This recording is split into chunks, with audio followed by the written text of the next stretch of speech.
Okay, all praises be to the Most High, Ahaya, in the name of Yeshua. We started off this particular class with Hear, O Israel, the Lord our God is one, which is a credo from the ancient Hebrews that we would give every Sabbath from the synagogues, all right, and from our places of learning. We would say, Hear, O Israel, the Lord our God is one. Now, why that credo is important is because that credo in itself embodies the true living God, the Father of all gods, which leads us into our particular lesson here on the Sabbath. Now, of course, I had the class initially broken down into fragments in which I could teach more than one thing today, but what we're going to do is we're going to go straight into our primary lesson, and if there's time, we'll cover the other areas. Now, this is on the hinge or on the back of our radio show we had this past Wednesday. Okay? Now, for those who witnessed or listened to our blog talk radio, Gathered of Christ, you know that we invited on a few brothers who are prominent within the Black consciousness movement.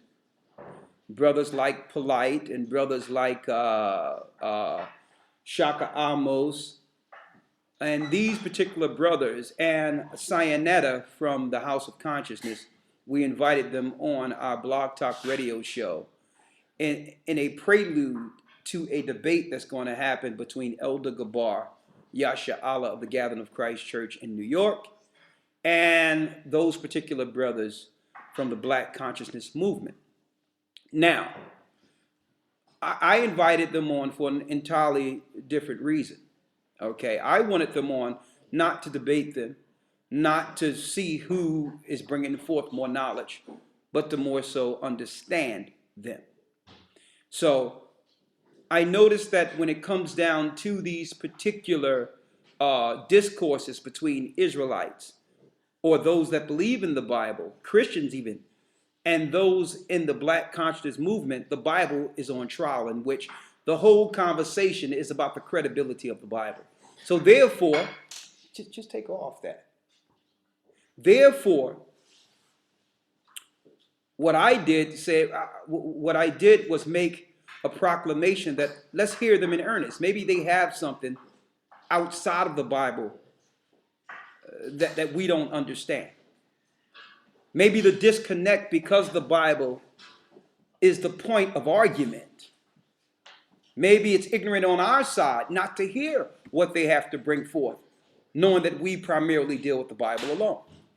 So I opened a dialogue in which they can actually, in earnest, show us the light, show us what was right. And I did less talking than than everyone on the show because I really wanted to hear their direction. Now, for those who didn't have an opportunity to listen to the show on Blog Talk Radio, I posed a few questions. The first question I posed is that there's been great empires chronologized within society, from ancient Egypt or Kemet, all the way to the Persian Empire, to the Greek Roman Empire, up into our current day civilization, superpower, which we know is called America. Now, of course, our people, which is black people, have played a prominent part in all these empires, serving in these empires.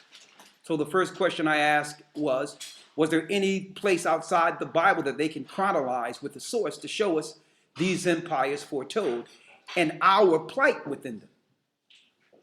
The answer was vague to none, which means there was no answer. They could not tell us, according to their historical sources, the plight of our people from one empire to the next. And see, that's a key point, and I'm going to address that in a moment. The second thing I ask, in good earnest, because maybe they have some knowledge outside the Bible that can enlighten us, was the people from the slave ships, the people that serve captivity throughout the four corners of the earth and that are scattered, whom the majority of the earth called black people. Who are we? What is our origin? What is our primal origin? And of course, no answer. Ambiguous conversation leading to total confusion without an answer. The final question we left for last, which was the most important question: who is God? Who is your God? And from what source should we look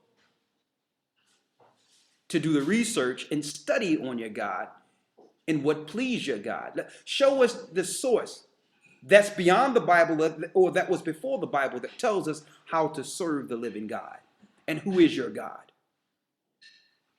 And of course, it came to the same place. Total ambiguity, to a point where one brother just said right out his wife is his God. I'm like, okay, who's the primal God? Isis, Osiris, all these African gods, how did they come into existence?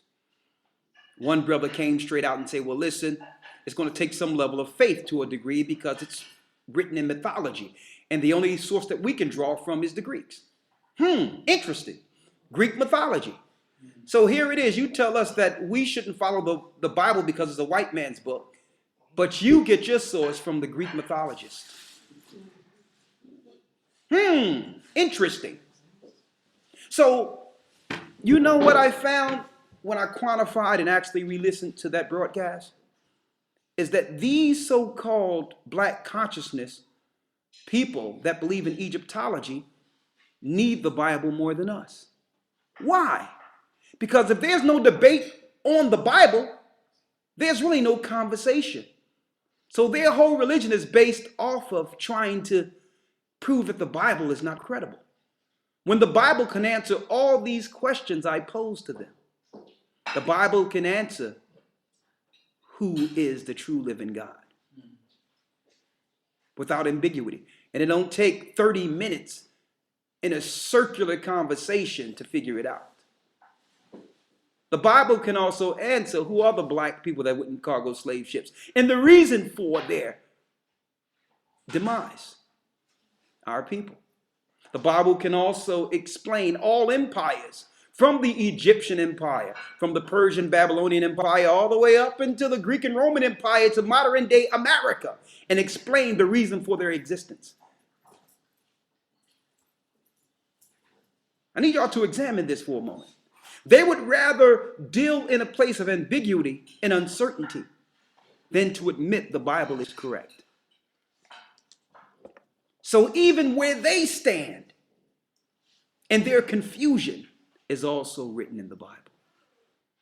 But the key point of why they don't want to deal with it is because it exposes their sin. It exposes their weaknesses. Yet they would like to be revered as God with no knowledge and operate with total foolishness. We gave them an opportunity to talk. But this is not just a teaching on them. This teaching today will expose the whole world for what they are. Because it's not just the Egyptologists that are going against the Bible, the book of the Hebrews. It's all the nations. All of their gods are against the God of the Hebrews. So it's no marvel that our people follow it, because these people that are against the Bible are following the gods of the other nations.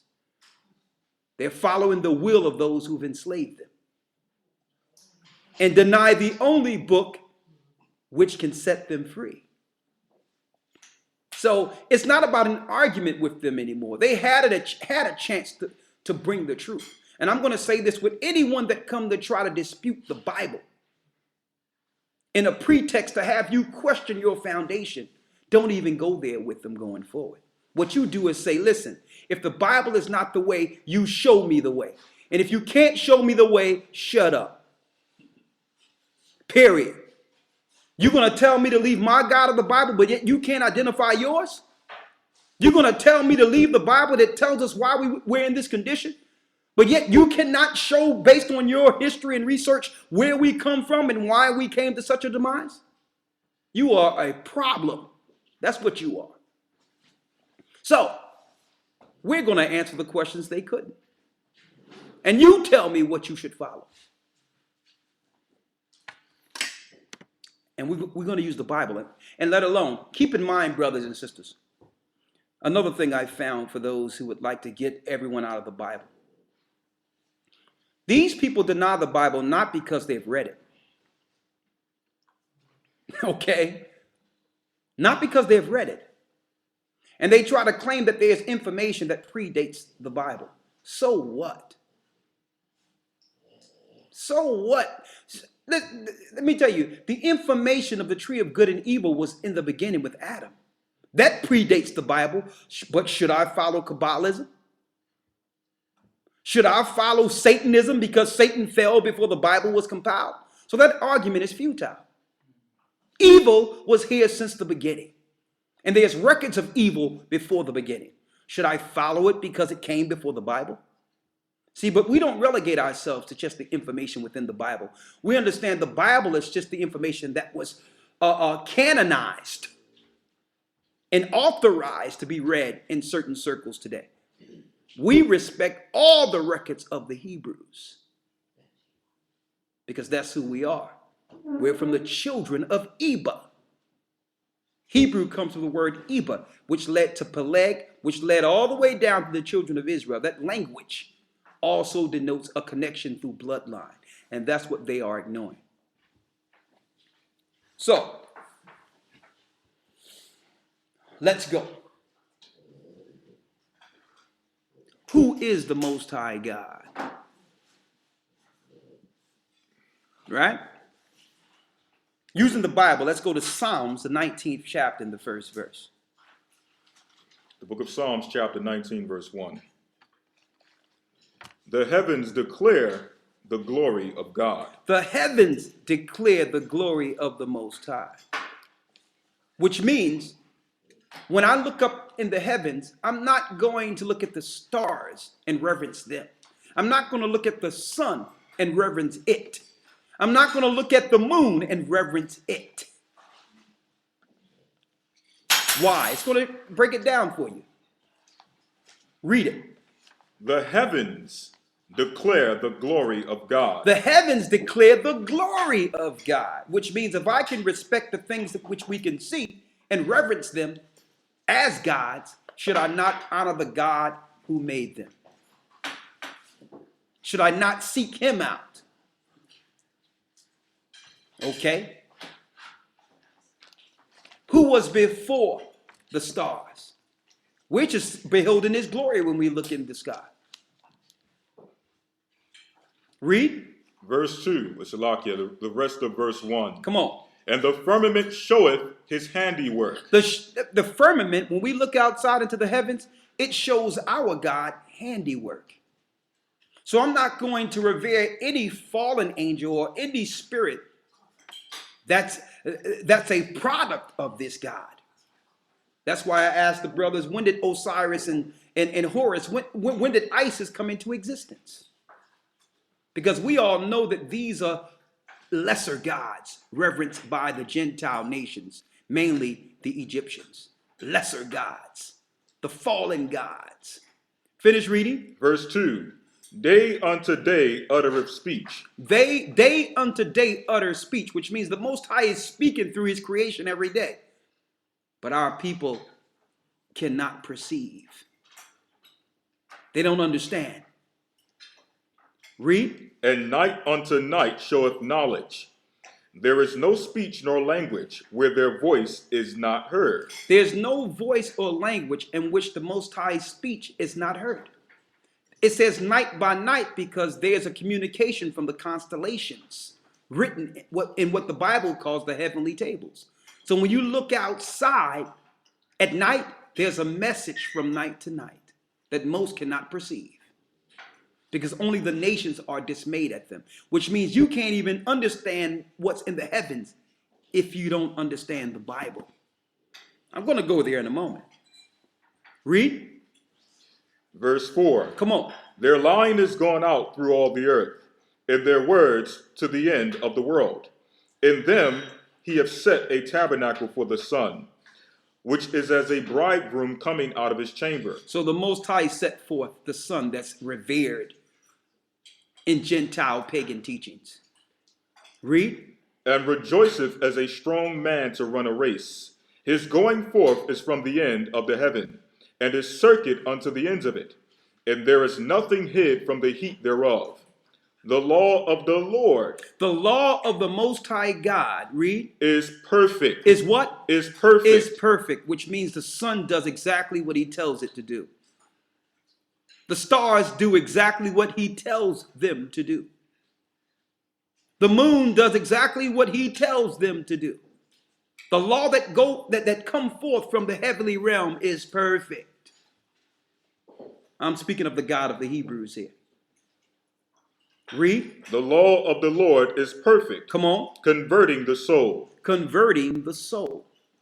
The testimony of the Lord is sure. The testimony of the Most High is sure, which means if you ask us these same questions that I've posed, they're sure. We can answer all these questions with confidence, without ambiguity.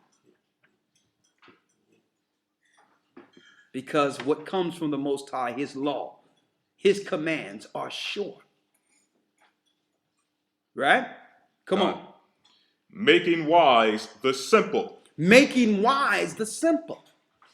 So I'm going to tell you, you don't have to be a PhD to understand this. The word of the Most High and his law gives wisdom to the simple. If we can at first acknowledge the maker, because from him knowledge abradeth not.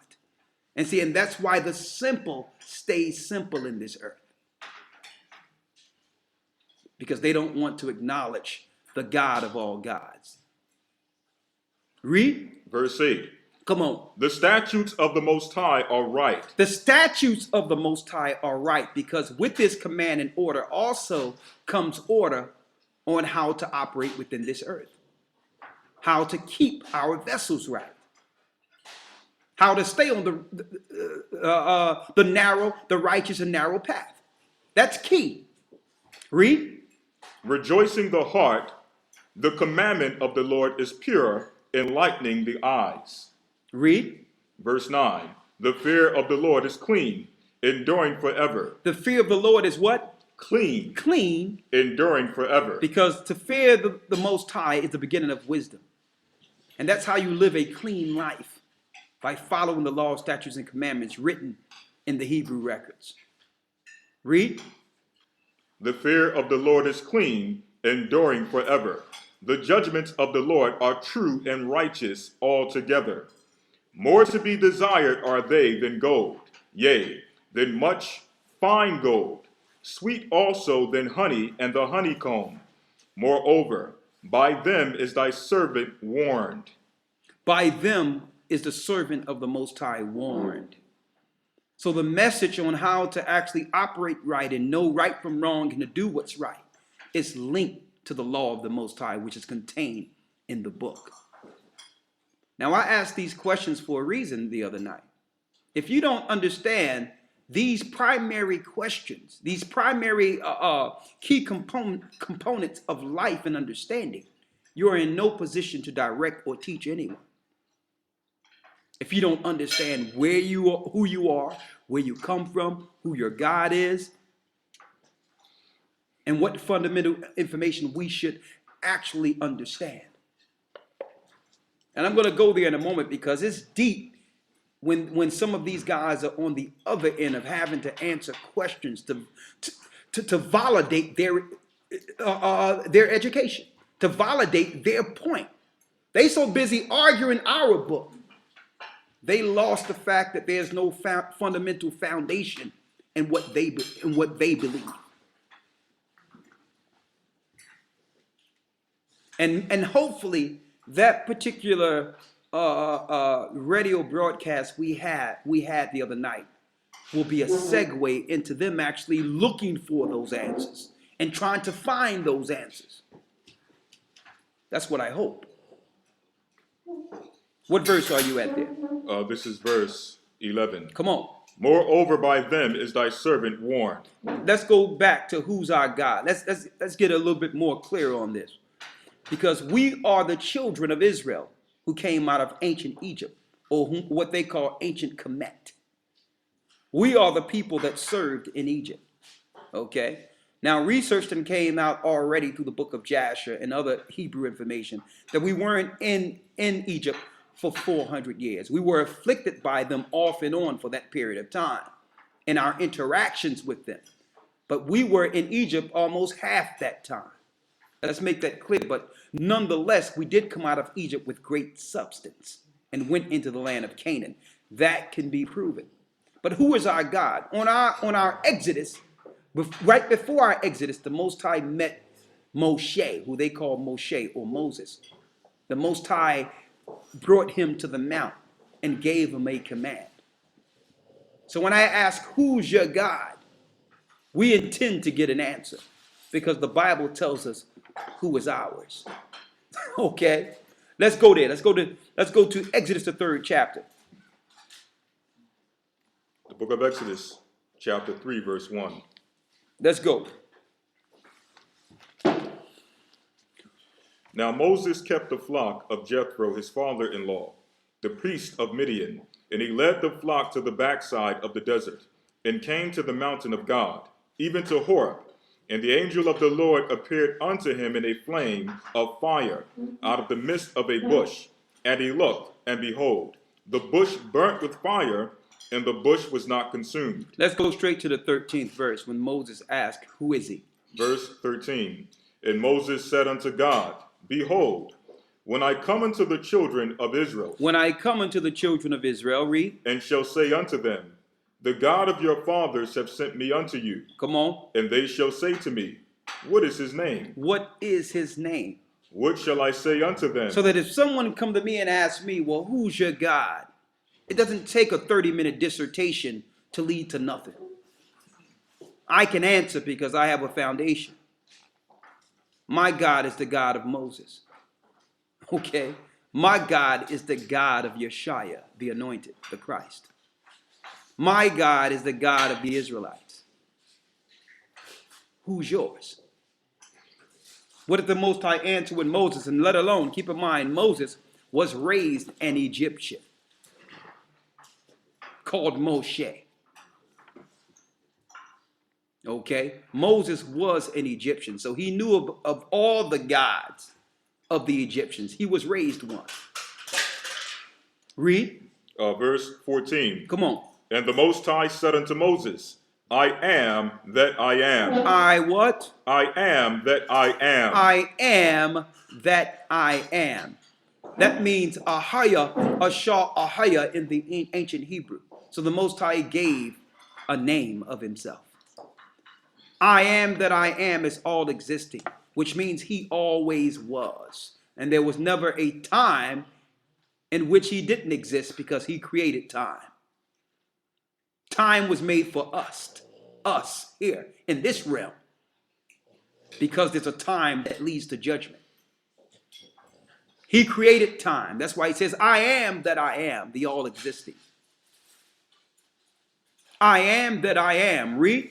And he said, Thus shalt thou say unto the children of Israel, This what you tell my people. I am have sent me unto you. I am have sent me unto you.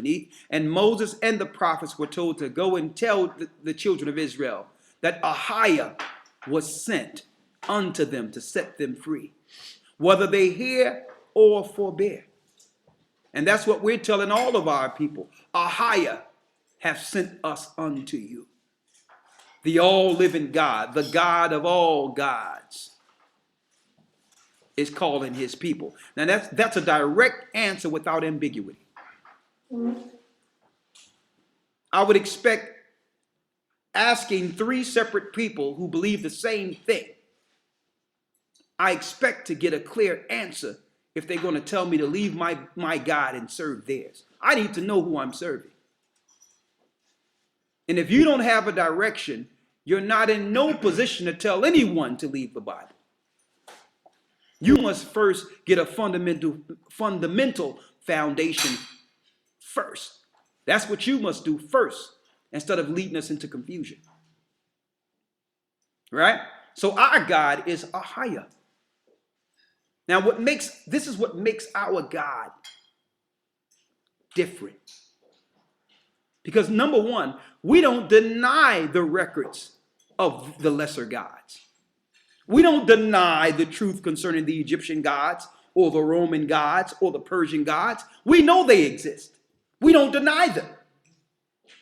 We just don't agree with them. But the way you disagree with the God of the Hebrews is to claim they don't exist at all. He don't exist at all. And the record that speaks of him is invalid. Let's go. Let's show the difference between our God and the gods of the nations. But before we go there, let's go into the Apocrypha to show you that the Most High chose a people. He severed out for himself a people that would worship him in spirit and in truth in this earth. And the lesser gods would rule over the other nations. You got it? Go on. Read it. Now, a matter of fact, this is a book, Ecclesiasticus, which is a part of the Hebrew record that predates the Bible, mind you. Read. Ecclesiasticus 17:17. For in the division of the nations, The division of the nations, which means all nations on this earth were divided. Now, mind you, a question I posed the other day was, how did nations come to this earth? And how did they divide and have a civilization within themselves? You know they couldn't answer that? Who are the other people? If you say you the original man and the original man was black, then of course you can go to the research and give me the research on how out of these black people all nations came to be and had their own civilizations, can't you? You should have heard the confusion that came back. No detailed information on how the nation split and fragmented into their own civilizations. That can be easily answered in the Bible. I can go to Genesis 10 and 11 all the way to the Tower of Babel, which can be proven to show the splitting of the nations. I can go back to Ham, Shem, and Japheth when the Most High divided those children into family lines. They cannot answer none of these questions of how the other nations came to be. How can you be, quote unquote, claim that all people came from you and not show the world how all people came from you and what time they came from you and how the earth was divided? Where is your wisdom? You don't have it because you don't believe in the only record that can show you. Right? Read it again. Ecclesiasticus 17:17. Come on. For in the division of the nations of the whole earth, The divisions of nations of the whole earth. Now they're broken down into these families: Ham, Shem, and Japheth.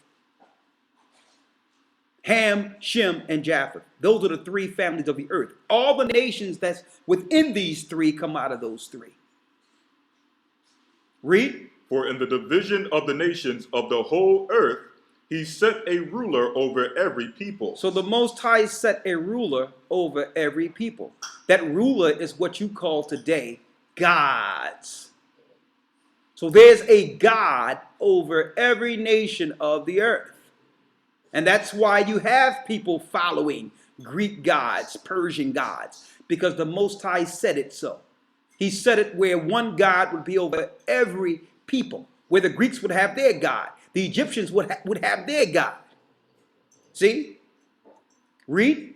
But Israel. But who? But Israel. Israel means to be a prince of God. But Israel is the Lord's portion. Is the Most High's portion. Which means he didn't set other gods over us. He's the God over us. See? He's the God over us. All the other nations are worshiping lesser gods that were relegated to them. And see, that's the disagreement in itself. That's where the disagreement comes in. You want to worship other gods and lesser gods, and we're telling you that we are the people of the greater God, from the greater God. So we don't serve the Egyptian gods. We don't serve the Greek gods. We don't even serve the Roman Catholic gods. We don't serve the African gods. We serve the God of all gods, Ahaya, the Father of all gods. You understand? See, there's no ambiguity there. Now, I asked a question. The question I asked was, how is it when it comes to these nations, there's so many gods? Well, you get over from over there. One moment. I asked the question concerning, the other gods of the nations. And I asked, well, how did we come to such a pass? Look at our condition. When I say our condition, I'm speaking of the children of slaves. Why would any civilization allow this? How did we come to such a pass? You know that I cannot get no answer from anyone. Do you know one of the greatest points of history concerning the plight of a people? None can be chronologized or magnified as great as slavery. And I don't care what you put out there. You can put out the Holocaust. You can put out wars. You can put out whatever you want to pull out. But when it comes to persecution, when it comes to tribulation, all other persecutions and tribulation pale in comparison to the transatlantic slave trade. So when I ask a question, how do we go into captivity? Being so great of a people from Egypt up until this time, how did we come to such a demise? You know, we get a blank. No one can answer that. If we were so great as everyone is claiming it, and you know we were great, how can you just speak of our greatness and not chronologize our fall?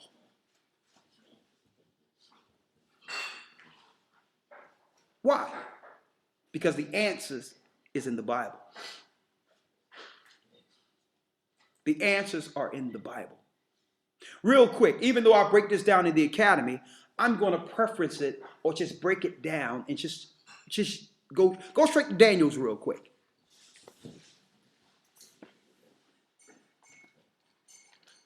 Before you go there, get me Deuteronomy 32 and 21 and Deuteronomy 7 and 6.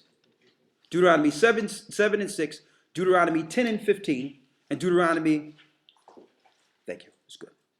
Appreciate it. Deuteronomy 7 and 6. Read. For thou art an holy people unto... When we received the law, statutes, and commandments, we became the special people. I'm going to show you why we fail. I'm not going to ask you or ask you to actually answer something and not ask myself these same questions, because these are the answers our people need. We need to know how did we fall to such a pass, and what is our future because of this. The Bible says that we are a special people. Read. For thou art an holy people unto the Lord thy God. The Lord thy God hath chosen thee. The Most High chose us to be a special people. To be a special people. Unto himself. Unto himself. He didn't place no other gods over us. He chose us to be that special people. When we left Egypt, we were supposed to keep laws greater than the Egyptians, greater than the other nations who are people operating with lesser gods without a law. Homosexuality all up in Egypt. Incest all up in Egypt. Unlawful activity, the worships of fallen gods, the science of the fallen gods, the civilizations of the fallen gods were all there, which they call the Anunnaki. Research it. You call it the Anunnaki, the Bible calls them the children of the fallen. Okay? Read. To be a special people unto himself, above all gods that are upon the face of the earth.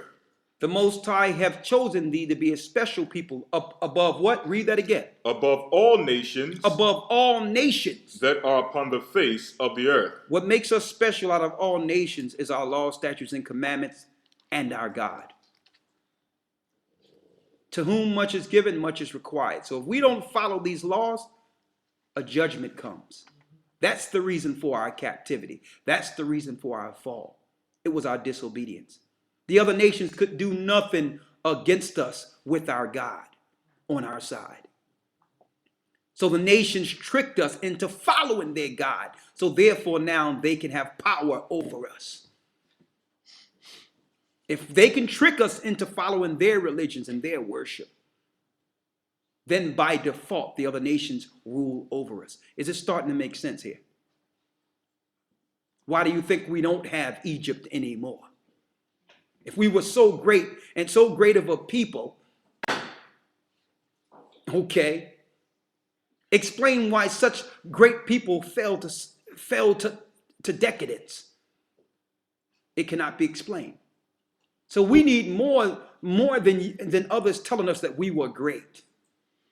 That's not enough. You need to tell us how we got to our current condition. Chronologize it piece by piece, day by day, year by year. And you can only do this with the history contained in the Bible. Deuteronomy 10 and 15, read it. Deuteronomy 10 and 15. Come on. Only the Lord had a delight in thy fathers to love them. The Most High had a delight in our fathers to love them. And he chose their seed after them. And he chose their seed after them. Even you above all people as it is this day. We were chosen. We were chosen.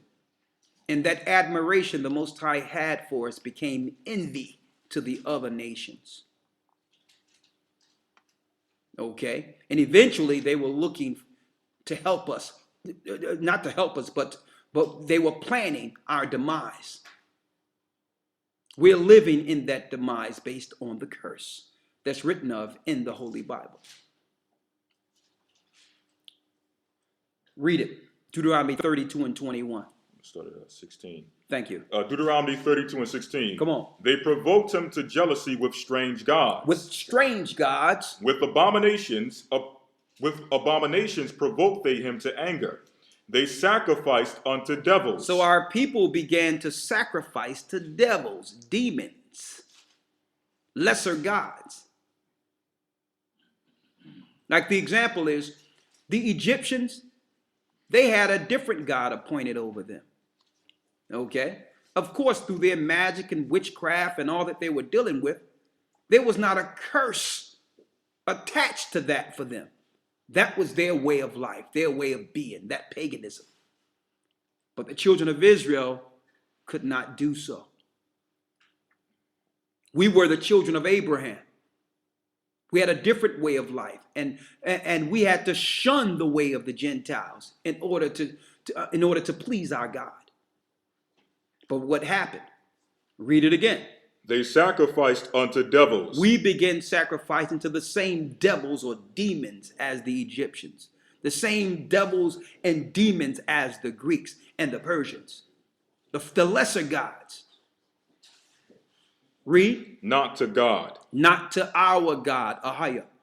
Read. To gods whom they knew not. To new gods that came newly up. To new gods who came newly up. Whom your fathers feared not. Our fathers did not fear these gods. As a matter of fact, we knew that the gods of the Egyptian and others were lesser gods. We knew their primal origin. Okay? Read. Of the rock that begot thee, thou art unmindful. We're unmindful of the rock that begot us. We're unmindful of the God that shaped us, named us. Read. And has forgotten God that formed thee. And when the Lord saw it, he abhorred them. When the Most High saw this, he abhorred us. He seen our priests worshiping the other gods. He seen our people being turned to relegate their worships and admiration to lesser gods and fallen gods. Read. Because of the provoking of his sons and of his daughters. And he said, I will hide my face from them. So the Most High said, you know what? I'm going to take my protection off of them. That's like the Most High looking down and seeing our people in the Catholic Church burning candles to the Catholic gods. It's like the Most High looking down into the earth and looking into a mosque and seeing our people bow to an Arabic, Middle Eastern, Persian god. It's like the Most High looking at our people in an Egyptian temple, dressed like Egyptians, worshiping Anubis and giving honor to Osiris and Isis, when we are all from him, when we were chosen to be severed from them. So because of this came what? A curse. If you don't want the God that protect you, he's going to show you what happens under the gods of the nations. If you want those gods, then this is what you get.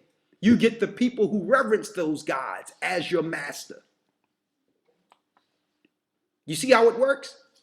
And that's why religion is aimed towards our people.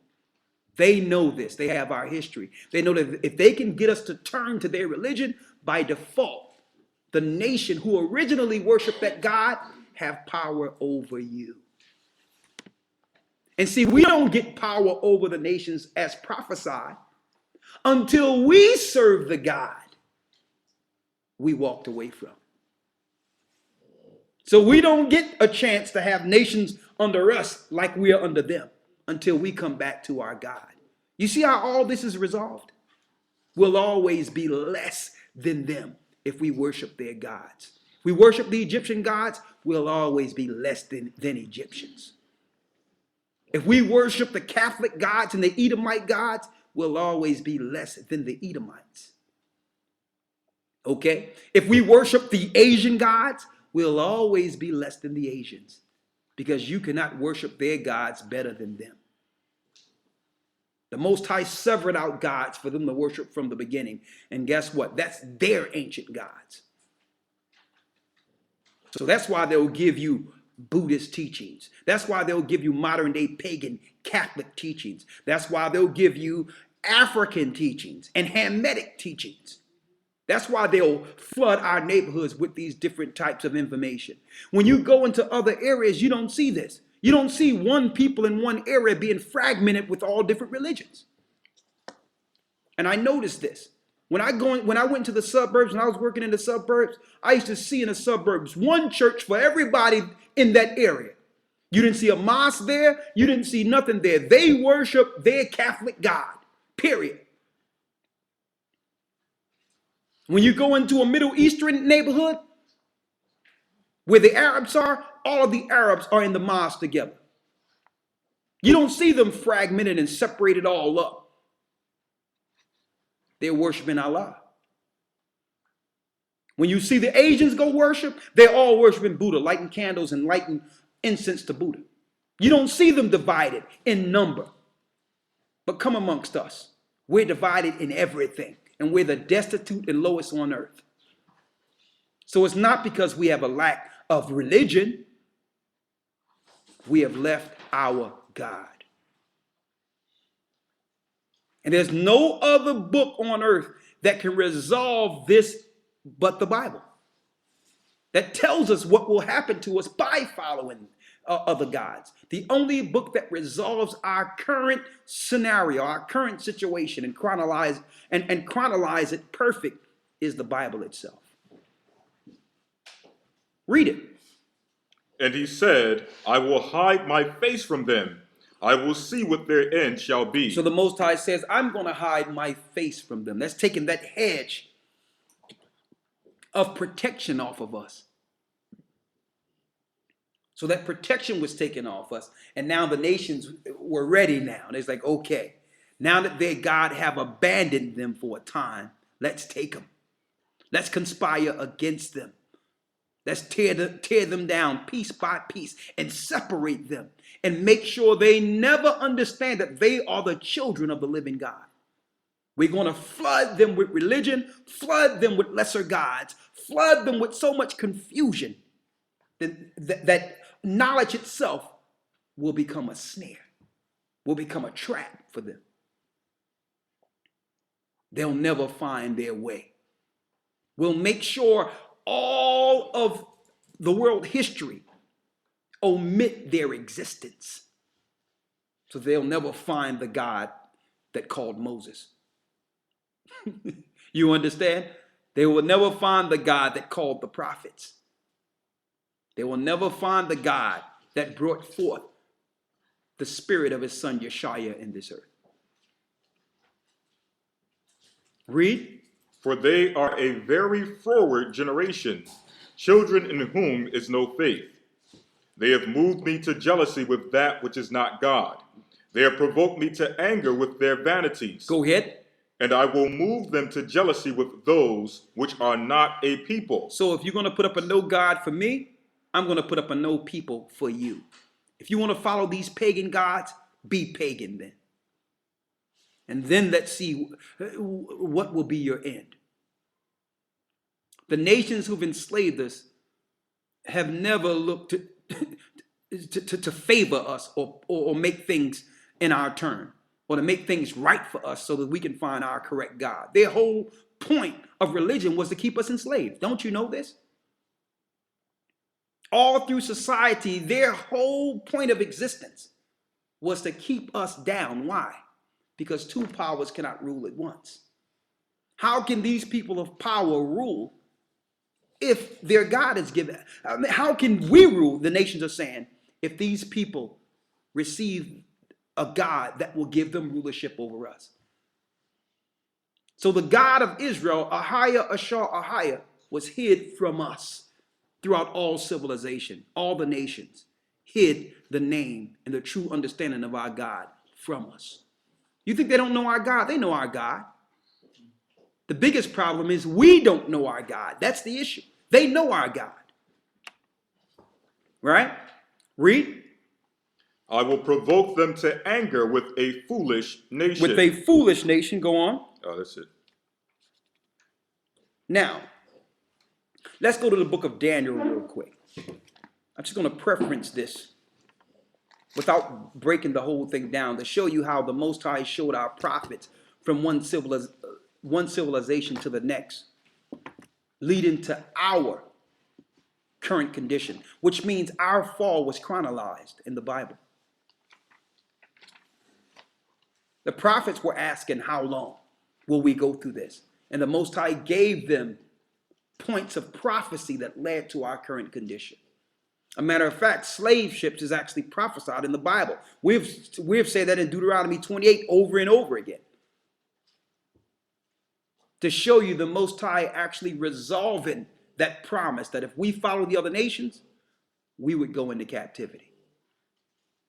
There's no other record you can find on earth that can resolve our situation, how we fell and how to get out of this current condition. Nowhere. You got it? Mm-hmm. Read the first verse. Daniel 7:1. In the first year of Belshazzar, king of Babylon, Daniel had a dream of visions of his head upon his bed. Come on. Then he wrote the dream and told the sum of the matters. Daniel spake and said, I saw in my vision by night, and behold, the four winds of the heaven strove upon the great sea, and four great beasts came up from the sea, diverse one from another. So the Most High showed Daniel in a vision prophecies that would chronologize Israel's existence from one empire to the next. Okay? Daniel was a great prophet during the time of the Persians, part of the Babylonian Empire into the Persian Empire. Read. Verse 4. The first was like a lion and had eagle's wings. The lion and eagle wings. Now, mind you, these prophecies that were foretold by Daniel happen in chronological order, leading up into our current time. The lion with eagle wings in modern day or in past archaeology that you can find is in Babylon. The lion with eagle wings is an artifact that shows Nebuchadnezzar during the 6th century. So here it is. I can chronologize our people during Daniel's time and resolve all empires leading to our freedom by actually reading Daniel. Lion with eagle wings, read. I beheld till the wings thereof were plucked. He beheld that the wings thereof was plucked. And it was lifted up from the earth and made to stand upon the feet as a man. A man is the Persian, after Babylon, you got the Persian Medo Empire. See? The bear stands on two legs. You got the Persian, you got Babylon, read. It says, Read that last part again. I beheld till the wings thereof were plucked, I beheld till the wings were plucked, and it was lifted up from the earth, and made to stand upon the feet as a man, and a man's heart was given to it. That's Nebuchadnezzar. It's going into the bear next. My fault. Go ahead. Verse 5. And beheld another beast, Here's another beast. Here's the second beast. a second like to a bear, Like unto a bear, because a bear, stands on two legs. Now the empire, instead of the Babylonian empire, the next empire that would come in would stand on two legs, and that's the Persian and the Medo empire. In chronological order. Read. and it raised up itself on one side, and it had 3 ribs in the mouth of it, between the teeth of it. And they said thus unto it, Arise, devour much flesh. After this I beheld. And we know that happened under Darius, that happened under King Xerxes. Now these are all the empires that ruled Israel one by one that can be chronologized in the Bible. So when you look in the Old Testament, the prophets, right after the time of the law and all that, it's going into us being ruled in each empire. The Old Testament is actually showing us from this empire, from the Persian Empire to what? From the Babylonian Empire to the Persian Medo Empire. And all through these empires, there's history there that links directly to our DNA. So this is well before the captivity of America, brothers and sisters. This is chronologizing our existence from one civilization to the next. How we eventually lost our identity altogether. See? So these are Israelites that are going through these things, these prophecies that's written here. So when we put down the Bible, we lose this history. We just can't go to Egypt and just stay at Egypt. When we know that our people fell to more than Egypt. We fell to the Egyptians. Eventually, we became a people. Then we fell to the Persian Empire, the Babylonian and Syrian Empire, the Babylonian Empire. Read. Verse 6. Come on. After this I beheld, and lo, another, like a leopard, which had upon the back of it 4 wings of a fowl. And we know the leopard was in the future tense, because this is all future prophecy Daniel was given here, was Alexander the Greek, who came down the mount with a leopard skin on him. How did Daniel know that this guy 200 years in the future? That was the next king that would rule over our people, that would rule in this earth, and that our people would serve to build a new empire. Like unto a leopard, read. Which had upon the back of it 4 wings. The 4 wings were the 4 generals under Alexander the Greek that was prophesied by Daniel. That's the third beast. So when I asked about civilizations the other day, from one to the next, and what chronologized these and how can we resolve them in Egyptology, there was no answer. Now I'm actually charting in a nutshell what empire we served one after the other due to our disobedience. Of course, the Most High would not curse us and not tell us what curses we would go through and how long we would go through them. That's what he was showing Daniel. Well, listen, Daniel, I'm going to show you in a vision how long you have. These are the empires that will rule before I come save your people. You must go through the Babylonian Empire. You must go through the Persian and Mede Empire. You must go through the Greek Empire. See that? Let's give me the precept in Daniel's 9 about Grecia, the rough goat. Daniel 8. Mm-hmm. Yeah. The book of Daniel, chapter 8, verse 8. Read. Therefore, matter of fact, let me jump down. Verse 21. And the rough goat. And the rough goat is the king of Grecia. Is the king of who? Is the king of Grecia. Is the king of Grecia. And the great horn that is between his eyes is the first king. So we know that empire is who? Grecia. Read. And the horn, or the great horn. No. Let's go back, because we're going to resolve it. This is the book of. So when you look at the rough goat, that also linked to the leopard when we read down here, and I'm going to show you. It links directly to the Greeks who worship Satan or the Baphomet. The Grecians were Satanists. They gained information from Lucifer on how to rule us. That's why Alexander is also attached to the rough goat. Read. After this I beheld, and lo, another like a leopard, Another like unto a leopard. which had upon the back of it 4 wings of a fowl. That's the Grecian Empire being broken or fragmented into 4 different areas through the 4 generals of Alexander the Greek after Alexander died. Taking their paganism and their newfound republic-type teachings on how to actually deal with a democracy throughout the earth and ruling the earth under a Grecian rule. Read. And the beast had also 4 heads, and dominion was given to it. Before Alexander died, he gave rulership to his 4 generals. That's the Grecian Empire around in the 4th century, in the early 4th century, around 330 to 333 BC. This is way after Daniel.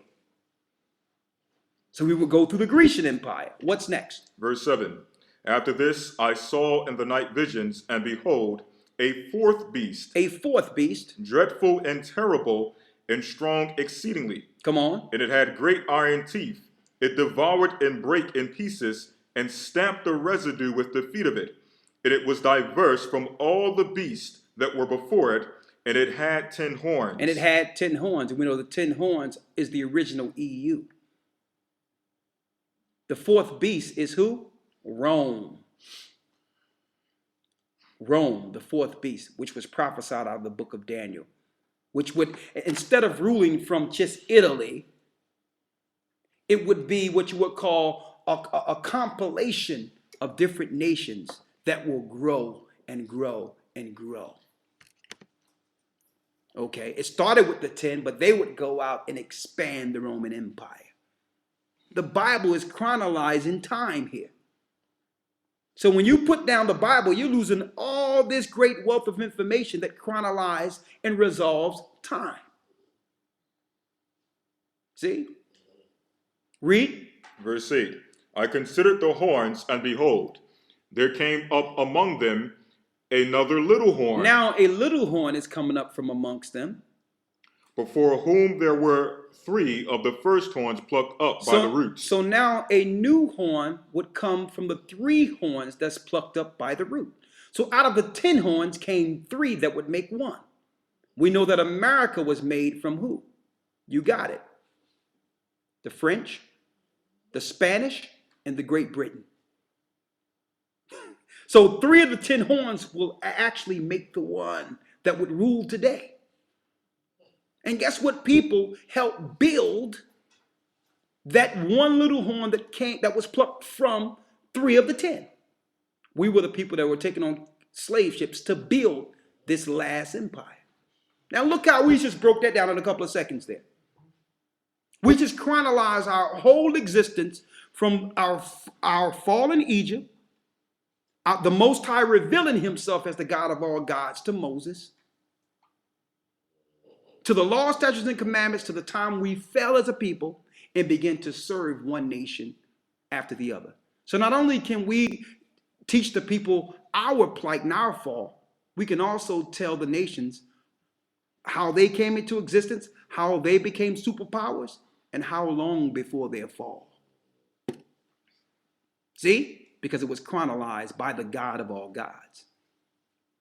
So when you talking about, when people talk about putting down the Bible or just saying, let's not deal with the Bible, understand the wealth of information you are ignoring. See? Read. Verse 8. Come on. In fact, I'll finish verse 7. Or verse 8. Salaki, it says, Come on. Behold, in this horn were eyes like the eyes of man, and a mouth speaking great things. I beheld till the thrones were cast down. And we know that in this new empire, the last empire, this last empire would have a mouth speaking great things. Let's go to what they'll be speaking. Verse 25. And he shall speak great words against the Most High. Against what? Against the Most High. This new empire will make laws against the laws of the Most High. That's the great words they speak. Read. and shall wear out the saints of the Most High. And they will wear out the saints of the Most High in this new empire. How did they wear out the saints? Slavery. The saints had to build the new empire. Psalms 55 and 6 tell you who the saints are. The saints are them that made a covenant with the Most High by sacrifice. We are the saints that built the last empire. And in this empire will go out what? Lawlessness. Against the law, statutes, and commandments written in the book. Why go anywhere? Show me where else we need to go here. Why put down this book? Read. And think to change times and laws. They will think to change times and laws. What times? The times chronologized in the Bible concerning judgment. That's why they have everyone believing we're in 2015 what? AD. When really the time is 7 years off. You have to minus 7 years to know exactly what time we're in. The devil in his fallen did this to do what? And they shall think to change times and laws. Read. And they shall be given into his hand unto a time and times. Who shall be given into their hands? Read it again. And they shall be given into the hand Read. for his hand until a time and times and the dividing of time. So the Most High actually gave us a time of jubilees to calculate how long we'll be serving throughout these empires before he save us. A time, and a dividing of times, which breaks down a consummation time of salvation at the very end of it. We will be given into these people's hands for a certain amount of time, which means our captivity is not permanent. We will not stay in this condition forever. We will receive the promises of Abraham, and all the nations are fighting against time. At the end of time is our rulership. Time is what was given to the unjust before the consummation. So how can you go outside the Bible when the Bible is the only book that prophesies and chronologize our fall and give us a time period on how long we have left and how to get the promises if we follow the law, statutes, and commandments contained in the book? What's so wrong with it? Finish reading. This is back in Daniel 7, verse 9. Come on. I beheld till the thrones were cast down. So here it is. Daniel, in a vision, seen all these empires until all the empires were cast down, including America. He's seen the end of all the empires, the Gentile nations, the Gentiles kingdoms. And you know something is wrong with the Gentile kingdom. Think about it. How can you have a kingdom where you're open to worship anything you want? What type of God is that? Where you can do whatever you want and not reverence the God of all gods. What, you think the Hebrew God will allow you to worship Buddha? Would allow you to worship Anubis or Osiris or Zeus? Think about that. These are fallen angel, these are demon kingdoms, demonic kingdoms set up by Satan himself to entrap our people. And he's doing a good job. This slavery is supposed to be our lesson. That's what slavery was. We are supposed to learn from slavery and say, well, okay, I'll never want to come to such a demise again. How do I avoid this? This is supposed to be the lesson based on the prophecies chronologizing our fall. So instead of us trying to find the point from which we fell in our captivity, we're glorifying ourselves and following the ways of the Gentiles as slaves. Read on. I beheld till the thrones were cast down. Read. And the Ancient of Days did sit. So Daniel's seen the end of all empires to the point where the judge sat. Read. Whose garment was white as snow, and the hair of his head like the pure wool. So the Most High God is sitting on a throne with a woolly bush. Read. His throne was like the fiery flame, and his wheels of burning or as burning fire. Come on. A fiery stream issued and came forth from before him.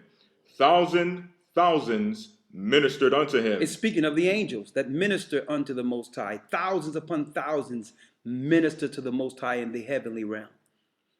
And 10,000 times 10,000 stood before him, and the judgment was set. And the judgment was set because there's an eventual judgment for the gods of the nations, the fallen gods that were once in the heavenly realm. There's a judgment for them. And there's a judgment for the nations who reverence them, who serve them. Read.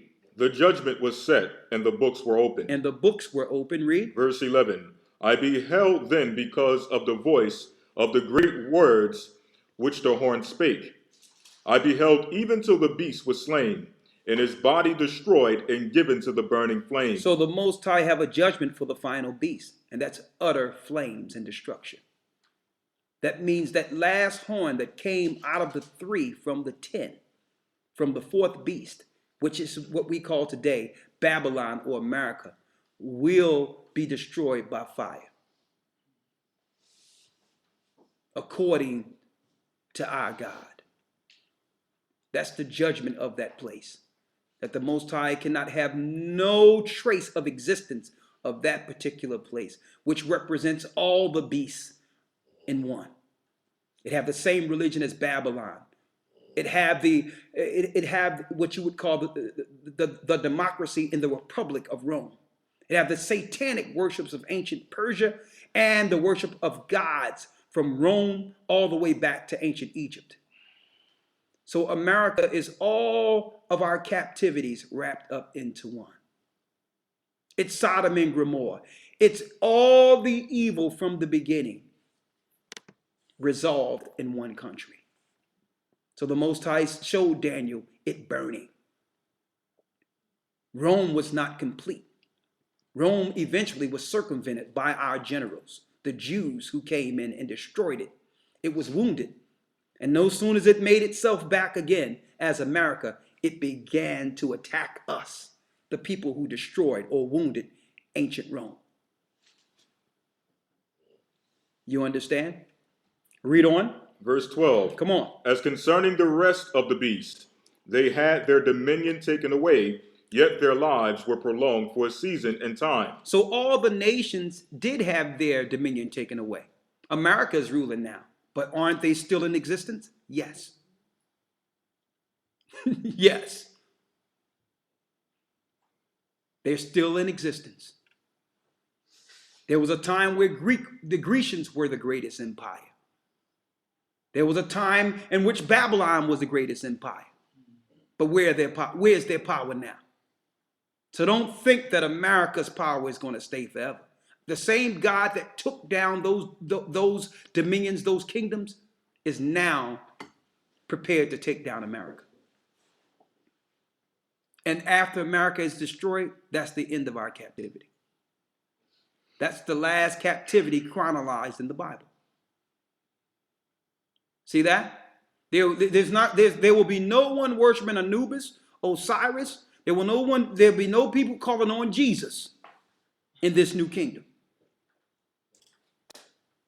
Because Jesus comes from Zeus. There'll be no people calling on none of the ancient gods of the nations in this new kingdom. There will be one God. There will be one king. And there will be one nation ruling. The nation of Israel. Read. Verse 13. Come on. I saw in the night visions, and behold, one like the Son of Man came with the clouds of heaven, and came to the Ancient of Days, and they brought him near before him. And there was given him dominion and glory and a kingdom that all people, nations, and languages. That all people, nations, languages, read. Should serve him. Should serve him. So there will be no more paganism after America is destroyed. Once America is destroyed, that's going to be a message for the rest of the earth before Christ come back and put a dent in it. A permanent dent. America is the last superpower. And then what happens? All nations will know at that time that they were serving lesser gods. All the gods that were appointed over the other nations will be bound under their Lord Lucifer, with their Lord Satan, the great Satan. And therefore, by default, all the nations that have been following America will then turn to follow the God who have put their master underfoot. There will be no debate on what religion is correct and what we should be following and what God is the true God. Read on. Verse 14, and there was given him dominion and glory and a kingdom that all people, nations, and languages should serve him. Come on. His dominion is an everlasting dominion, which shall not pass away. That shall not pass away. Read. And his kingdom, that which shall not be destroyed. That shall not be destroyed.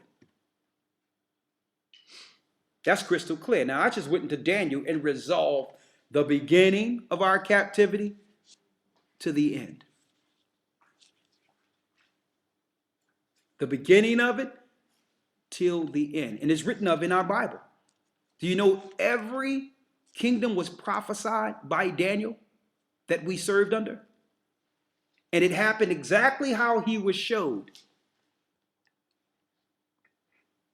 Till the Ancient of Days did sit, until all the kingdoms were thrown down. Every kingdom came into existence exactly how it was showed to Daniel. Where can I get this? Can I get this from the Egyptian papyrus papers? Can I get this from the Egyptian Book of the Dead, the Gita?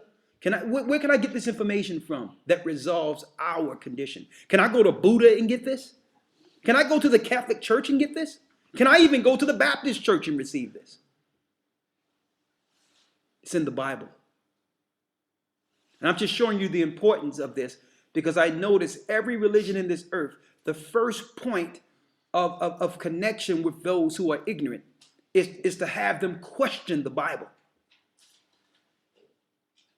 Have them question whether or not the Bible is the book we should be looking at. That's the first stage in you following any other religion outside. No matter what religion it is, they can all agree that the Bible is not right. Why?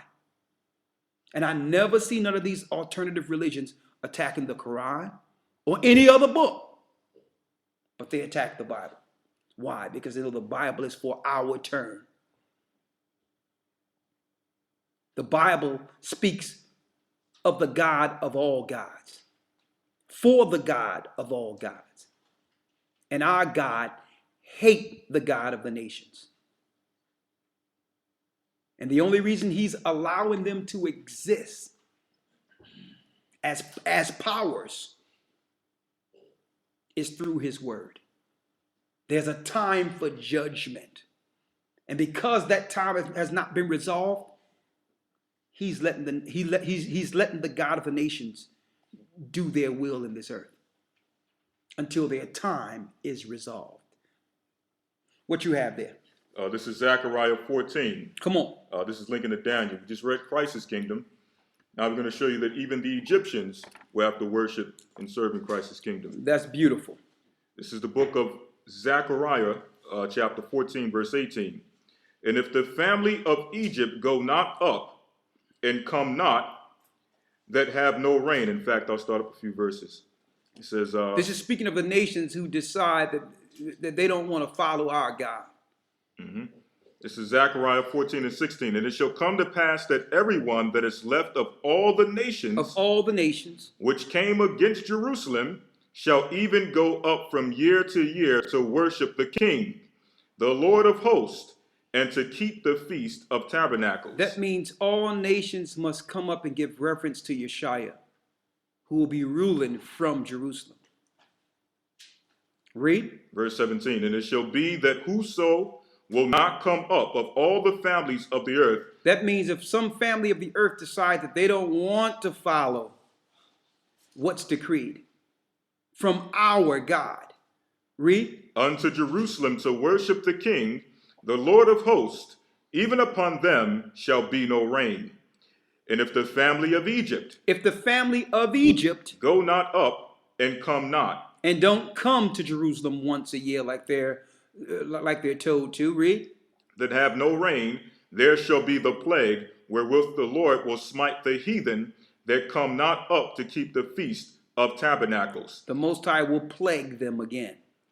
This shall be the punishment of Egypt and the punishment of all nations that come not up to keep the feast of tabernacles. So that means all nations will be following the holy days. There will be no more Christmas. There will be no more Hanukkah. I mean, what they call Hanukkah, the way we know it's Babylonian worship of Hanukkah.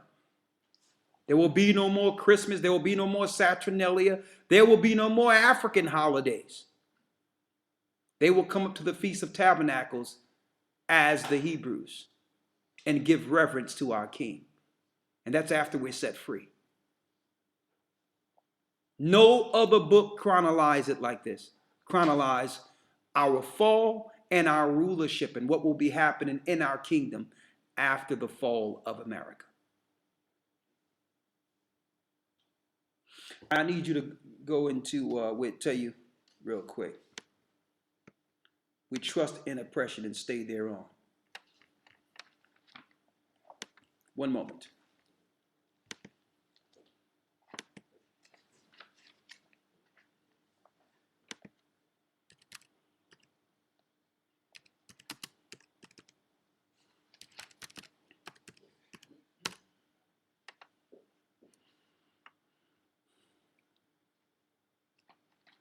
Isaiah the 30th chapter. Isaiah chapter 30. Let's start at 12. Isaiah 30 and 12. Wherefore thus saith the Holy One of Israel, Therefore say the Holy One of Israel, what? because ye despise this word, Because we despise this word, which is the Bible, and trust in oppression. and we trust in oppression. Why do the Most High say we trust in oppression? The Egyptians oppressed us. How can we trust on them? How can we trust the people who've enslaved us? So the Bible says, why? Read that again. Wherefore thus saith the Holy One of Israel, Read. because ye despise this word, Because you despise this word, which is the Bible. and trust in oppression. You trust in the history and the worships of your oppressors and perverseness, and stay thereon. and we stay thereon. That means we make our oppression a religion. How can we reverence the Egyptians when they made us serve? When they used for mortar the blood of our children. One of their pharaohs was so evil there. It tells us in the book of Jasher that one of the sorcerers of Egypt told the king once he was plagued because he gave us hell, the Most High plagued him. So sorcerers say it's the God of the Hebrews doing this to you.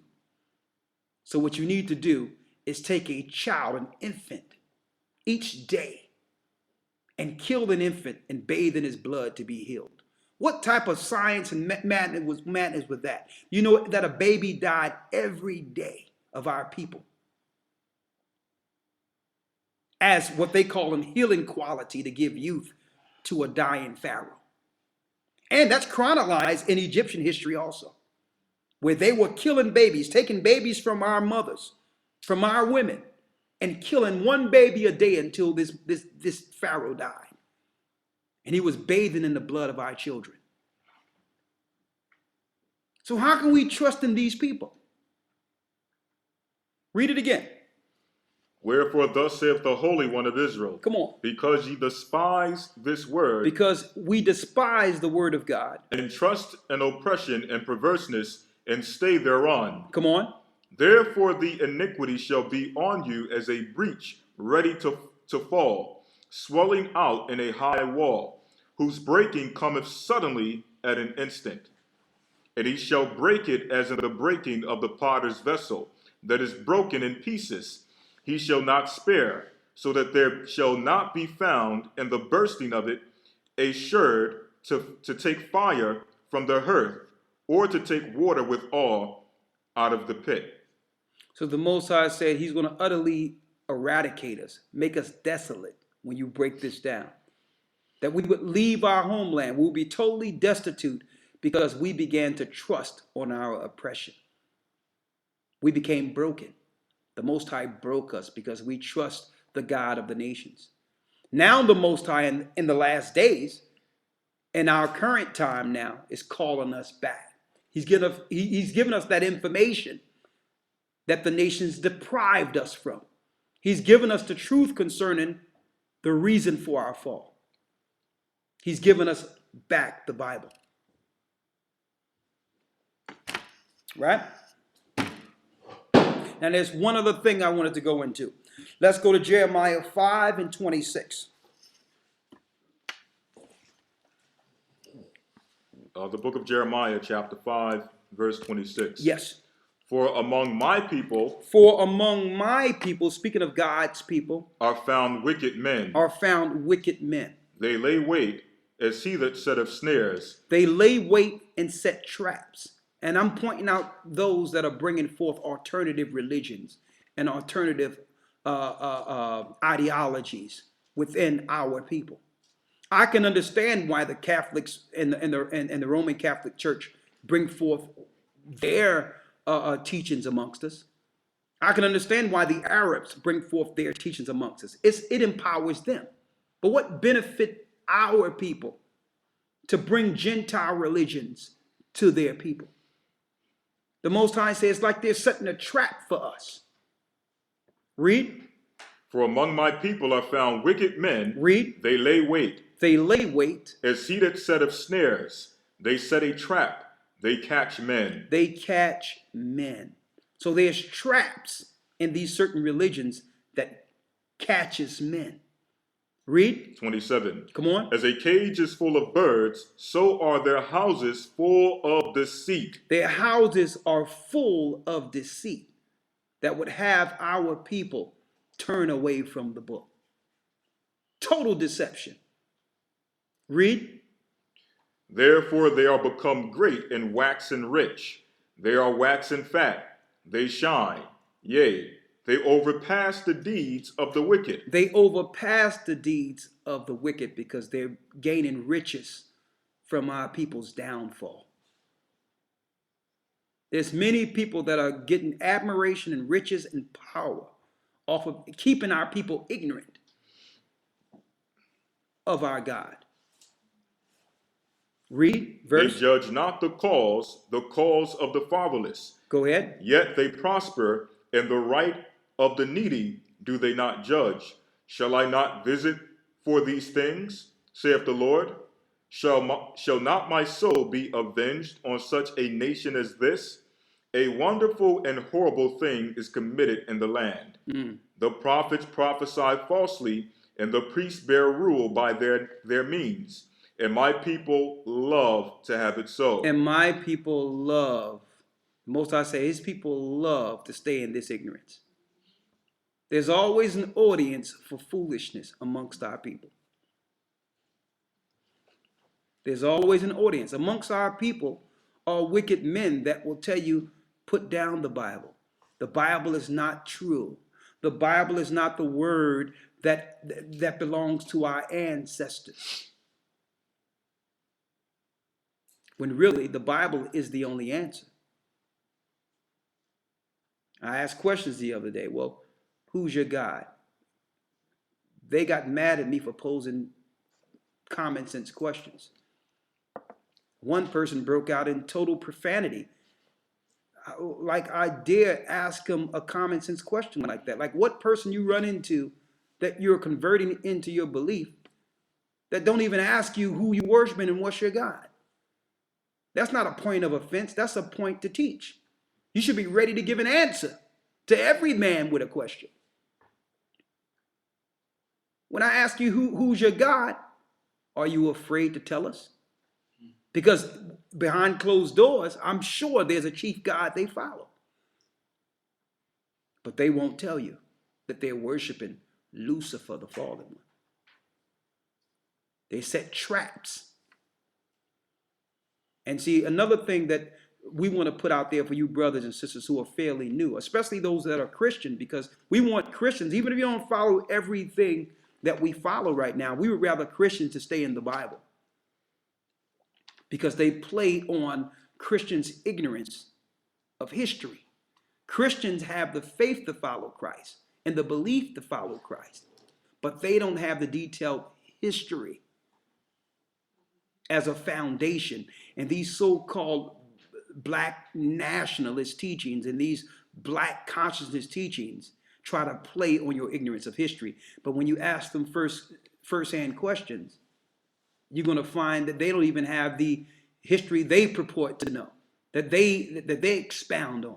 They don't have no history. So I ask, who's your God?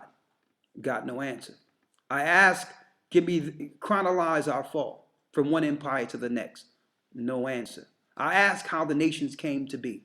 No answer. And I expect all you brothers and sisters who run into these guys, before receiving anything from them, ask those questions first. If they can't answer these questions, tell them to scurry along, because this Bible is the answers you need. Don't have them confuse you concerning the context of this Bible, because they are not learned men. They're not learned. They don't understand the book. And if you go into the book looking for contradictions, you're going to find them. Okay? But the Bible is not the contradiction. Okay? It's your mind. It's it's the confusion you came into the book with. Some other points. What you got there? I got two references. Come on. Real quick. Two scriptures to help those that are new as far as your foundation. John 14:6. Let's get it. Yeshua answered and saith unto him, I am the way, the truth, and the life. Christ says, I'm the way, the truth, the life. No man cometh to the Father but by me. No man cometh to the Father but by me. You can't come to the Father but through Christ. Now, before you get to the next one, some people may say, well, I don't believe in Christ, whatever the case is. And since we're talking about the Egyptologists and others that are against the Bible, who don't believe in Christ, I like to do things with common sense concerning that points to their ignorance. Like, here's another question you can pose out there before you get that scripture. What year are we in? They'll say we in 2015. Yeah? 2015 what? They say 2015 AD. Ambi Domini. What does that mean? 2015, the day of our Lord? What Lord? So you're following Christ even by acknowledging the dates. All the dates are predicated off of Christ's birth and his coming. You understand? You're not giving me no Egyptian time of year. You give me 2015 Ambi Domini. So obviously time is predicated on the coming of this certain man as far as his birth and his coming for judgment. That's what Ambi Domini means. And if you want to go back to history and we talk about the kings and all that and what dates they existed, it'll be a date with BC before it, before Christ. So you believe Christ in your non-belief. Okay? Also, in the Great Pyramid, there's a time stamp that linked directly with the Bible in the Great Pyramid that have a distance from the beginning of Adam up until the time that Christ was born to a time of judgment that it ends in the pyramid. A time stamp that revolves around Christ in the pyramid. Why? Because the Great Pyramid Sphinx was built by angels with a time stamp of judgment based on the fall of the fallen angels, based on a time stamp of the judgment that would come to the fallen angels from the beginning. that can only be resolved in the book of the Hebrews, like the Bible in the book of Enoch and the book of Jasher. So you must come back to the Hebrew records, which are our Father's records, to resolve our existence and to chart our future. What else you have there? This is Colossians 1 and 17. Come on. And he is before all things, And speaking he about is Christ, before all things, Christ. and by him all things consist. All things consist through the Spirit of Christ who was there in the beginning with the Father. I'm speaking of the spiritual realm now. All things exist from him because he was the first begotten, the first spirit made from the Father, according to the Bible, according to the Hebrew records. He's the prophet. He's the Messiah. He's the King. No man cometh to the Father but by him.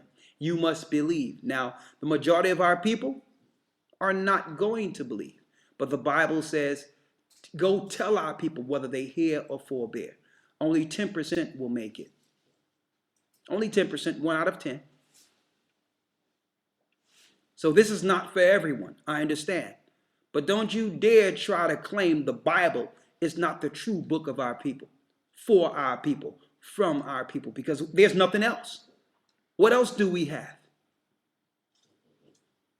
What else? The Bible is the key, and I'm not just speaking of any Bible. The King James Version, which closely correlates to the Hebrew. All right?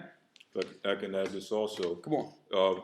Just reading it again, it says, and he is before all things, and by him all things consist. When you look up the word consist, it means to stand or to be consistent. So you wonder why there's so much inconsistency in the histories of Egypt and all the other nations.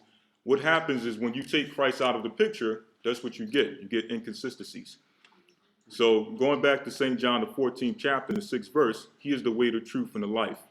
No matter how many facts and so-called truths people bring out, if it's not relating to Christ, it's false.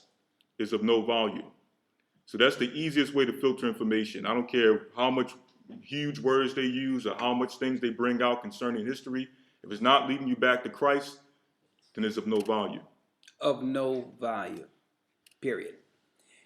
And one other thing I would like to mention, all right, and I'm speaking solely based, I don't know if any of you heard the radio station this past Wednesday.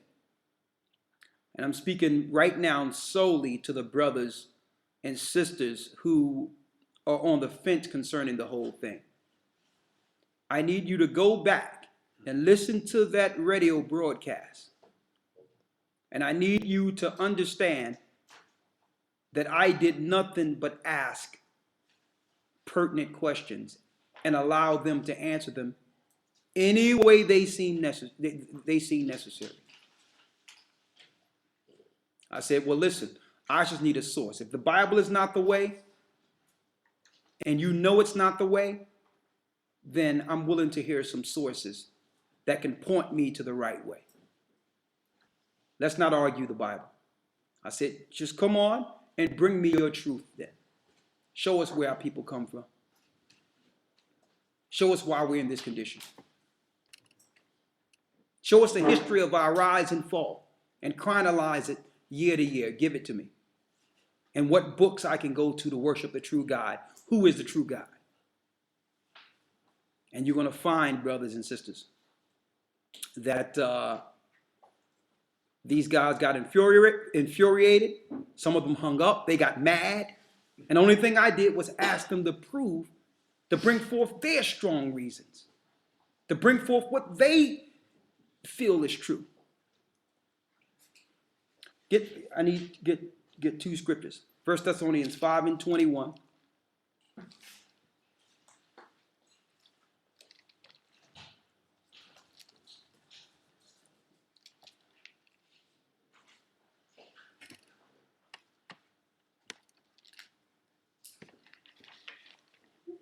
First Thessalonians 5 and 21. Yes.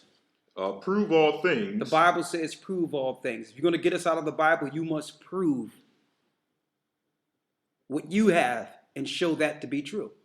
The Bible says, prove all things, and what? Hold fast that which is good. Hold fast to that which is good. If you can't prove it, don't bring it. Another thing that I want to put out there, because right before we go, if you have anything, you can bring it. But with the debate that's coming tomorrow at 2 o'clock, I think it starts 2 o'clock with Gabar. I was told to mention it. And some people think that we shouldn't do it and all that. And I'm like, it's no problem. Let it be done. Come to find out that while he was there the first time, Elder Gabar, he found brothers and sisters who were actually in that stuff, who was dabbling into it, that after hearing Gabar say a few things, they came to where he was teaching. Because our people are looking for answers. They can't find it in the churches because the churches are not teaching the Bible correctly. So the alternative is to try to go into these other black consciousness type of movements. But I'm going to show you something. The Spirit of the Most High worked that if Gabar didn't go there, you would have a brother or sister that followed him to truth still there. So ultimately, it's the will of the Most High. We can't look at something and say, well, we shouldn't deal with this or shouldn't do with that. We have to let the Most High's will be done. You understand? We have to go out and save as many souls as possible in different venues, and this is another opportunity.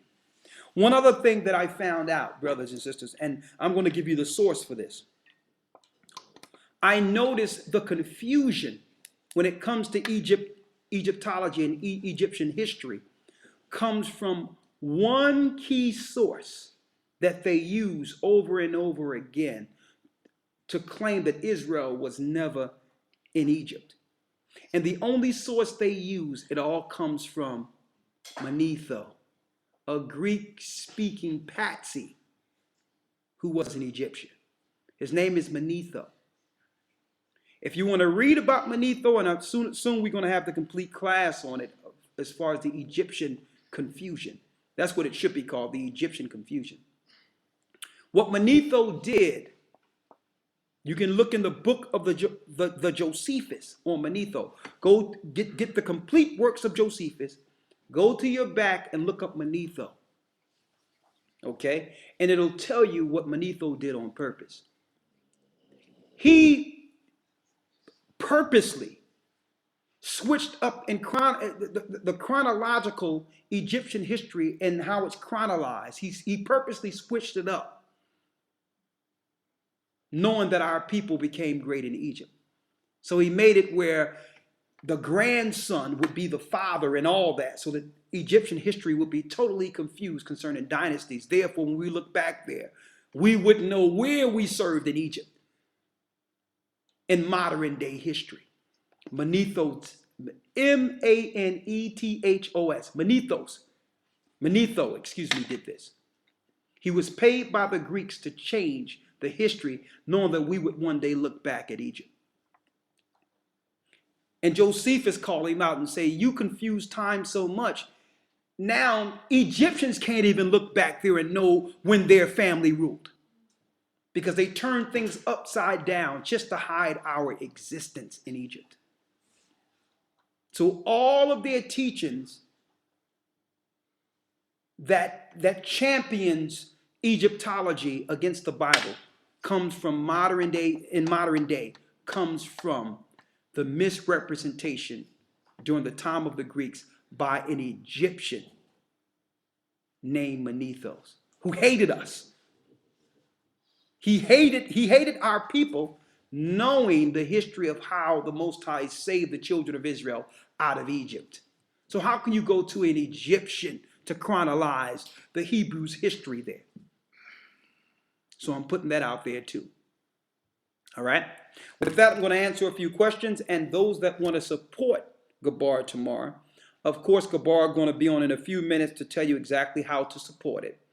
If you would like to support the conversation and the discourse between Elder Gabar with the Gathering of Christ Church and the House of Black Consciousness. Like I said before, I support him 100%, and I know that the Most High will do well and save souls out of it. Anything else? That's it. Good. All right.